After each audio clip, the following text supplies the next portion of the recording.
yang setahu kita yang namanya. Aparat Polsek Johan Pahlawan Kabupaten Aceh Barat menyita selembar bendera bintang bulan yang terpajang di ruang tamu rumah milik Saifuddin, warga desa Gempa, Kecamatan Johan Pahlawan, Aceh Barat, Kamis siang. Selembar bendera GAM berhasil disita personil polisi Polsek Johan Pahlawan di ruang tamu rumah milik Saifuddin yang mengaku berprofesi sebagai petani ini. Penyitaan ini setelah mendapatkan laporan dari Babinsa wilayah desa Gempa, Aceh Barat. Saat disita petugas, pemilik rumah tidak melakukan perlawanan.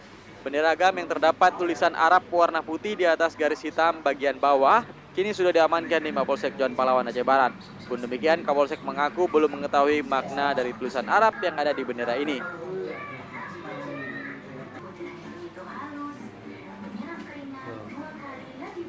Ya nanti makanya kita kembangkan lagi kalau memang kita cari info dulu tentang keberadaan dia kan.